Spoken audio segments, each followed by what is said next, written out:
Welcome to the latest episode of the B Movie Club. I'm your host Kevin, and this week we'll be discussing the 1993 horror classic Jason Goes to Hell: The Final Friday, starring John D. LeMay, who you probably have no idea who that is. It also has Stephen Williams and Aaron Gray. It's an all-star cast. What can I tell you? For those of you joining us for the first time, the B Movie Club, we watch movies. Okay? We watch movies, at least one every week. That's streaming instantly on Netflix. Typically they're of, let's say, a slightly more lowbrow variety. Okay? Things that are meant to be a little bit more fun. Nothing too heavy, nothing too serious. Nothing from, say, Jane Austen, for example. Things that you want to sit back and just enjoy. Just let it wash over you. So, typically, we post on the internet what movie we'll be doing, and then you can send me your questions, comments, favorite scenes, and whatever else you want to say. You can reach me on our page on Facebook, Original B Movie Club. You'll see my smiling face on there. Also, you can subscribe on YouTube at KD9575, and of course, you can always reach me on Twitter. If there's something that you just can't wait, you want me to know it immediately, go to Twitter at KD9575 and shoot it on off to me. Okay? And don't forget, tell a friend. Spread the word. Spread the gospel. Jason Goes to Hell: The Final Friday. In this movie, in the opening sequence, a camper goes to Camp Crystal Lake. Why they're still going there, the world may never know. And, of course, gets attacked by Jason. Jason chases her through the woods, but we discover, spoiler alert, it was an ambush. The FBI set up a trap, and when Jason appeared in the clearing in the woods, they blew him away. They literally called in an airstrike. Boom, and blew him up. Cut to the coroner's office. He's doing his examination, and after examining the heart of Jason, which is like as big as a softball, it's actually bigger than that. Bowling ball? I don't know. It's big. The coroner literally becomes possessed by Jason. So now Jason is like this big coroner looking guy. So now the coroner's on the rampage with Jason's soul, his mind, his spirit, whatever, inside of him. And he's walking back to Crystal Lake, killing people along the way. He gets there, and we discover there's a nice little town there. There's the kindly waitress, played by Aaron Gray, who you might remember her from Buck Rogers, not Star anything, not Battlestar Galactica, Buck Rogers from the early 80s. She was also in Silver Spoons. She played the love interest on Silver Spoons, so there you go. You might remember her from that. As far as I know, she hasn't done much since then. Anyway, so she's in it. We discover that she's actually Jason's sister. Watch out. Also on Jason's trail is a bounty hunter named Creighton Duke, played by Stephen Williams. You might remember him. He was on 21 Jump Street. He was also Mr. X on The X-Files. So there you go. You'll recognize him. Also, John D. LeMay, who, again, I said you would not remember that name, unless you're like me, you watch the Friday the 13th TV series, which really wasn't connected to the movies at all, except for the title. So they felt like putting him in the movie, make a connection. I don't know. He's in it. He plays the love interest of Aaron Gray's daughter, okay, who is Jason's niece. There you go. This family tree thing's very sketchy in this, let me tell you. So the big coroner guy arrives into town.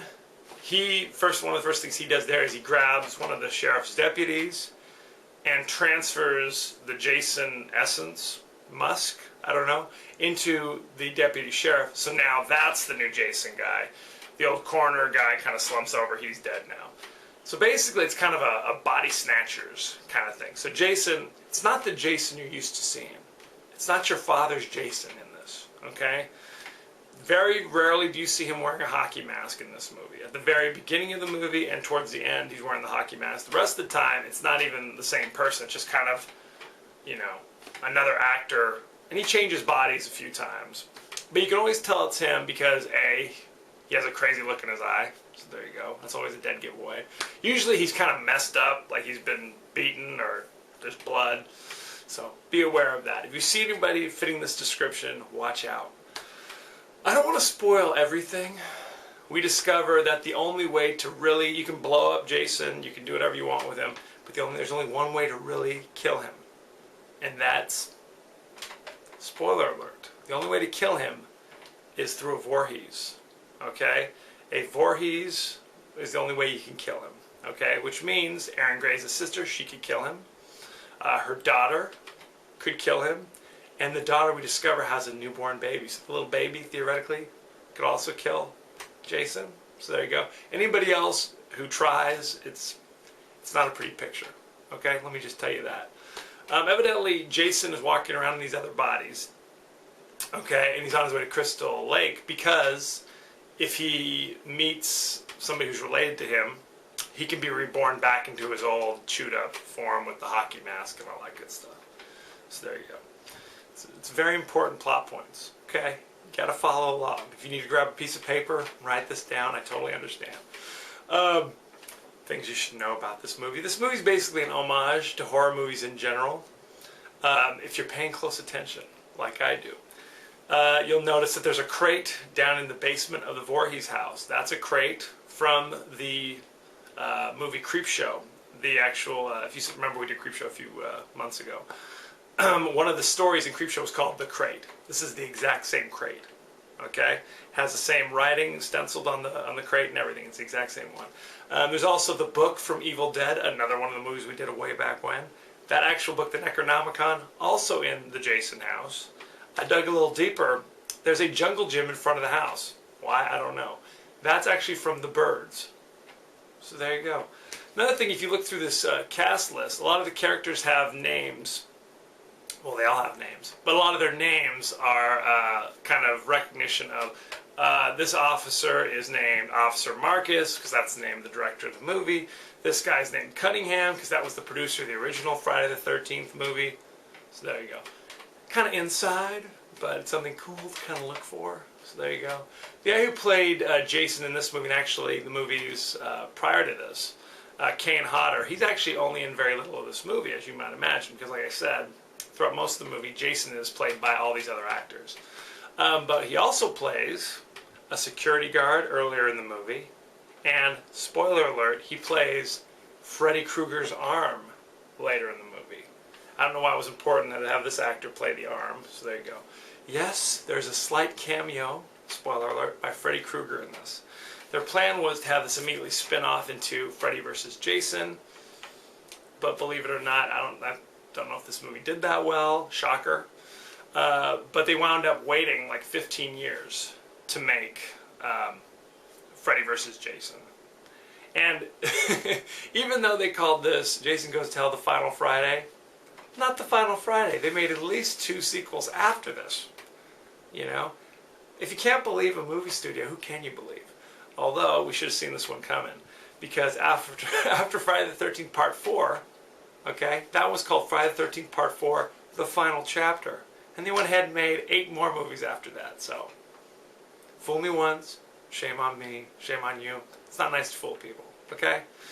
Anyway, other things you might want to know about this movie, not much, truth be told. It's fun, like I said, it kind of goes off in kind of a goofy kind of way. It's like, it's very much a Jason movie, but it's different. You know, like I said, Jason isn't the real Jason with the hockey mask is in very little bit of this movie. Not much of it at all. It's more of like a body snatcher kind of movie. But also, like I said, it's kind of funny. It's like they're going for kind of a humorous thing. In the 90s, that was kind of the thing to do. They'd have these horror movies, but they were also kind of comedies. I personally enjoy kind of horror comedies. But I know a lot of people, kind of purists, aren't a big fan of them. They feel like oftentimes they're not funny enough, you know what I'm saying? But they're not scary enough either. Too scary to be a comedy, too funny to be a horror movie. Say a lot of you. I feel it's the best of both worlds, okay? It's like you're at a salad bar, okay? You want to put some garbanzo beans on there? Go ahead. You want to put some egg on there? Do whatever you want. You know, it's a salad bar. Anyway, hope you appreciate that little analogy. Jason Goes to Hell, the final Friday. It is currently ranked at 27% rotten on Rotten Tomatoes. Perhaps it's an acquired taste. I don't know what to tell you. I thoroughly enjoyed it. I remember watching it back in '93 when it came out. I was about to graduate from high school, and I thought it was the bomb diggity. Okay? Granted, you have to go into this movie knowing it's totally tongue-in-cheek, and yet it's still basically a horror movie, so take it with a grain of salt. Next week, I'm going back to the comedy genre. I put it out there on Facebook. I asked for suggestions. I got some suggestions. Typically, I pick movies that are on Netflix, streaming instantly. I want those people who maybe don't own a copy of Jason Goes to Hell, for example. I know most people have them, okay? I think they give them out to you with your driver's license. But for those of you unfortunate enough to not own it, you can go on to Netflix. It's streaming instantly. It's still streaming instantly. Next week, Pootie Tang, the Chris Rock, the opus, okay? His life's work, Pootie Tang, the comedy masterpiece. I just watched this the other day. What's funny about Pootie Tang, I don't want to give you everything away, but it's actually, you can't even have them send you the disc. It is only available streaming instantly. So there you go. Check it out, watch it, send me your questions and comments. It is hilarious. Thank you for joining us. Oh, as you know, I end every episode with a totally out of context quote, and here it is. Give me a Voorhees burger with a side of Jason fingers. Thank you for joining us. Next week we'll be watching Pootie Tang. Spread the word. Thank you and be well.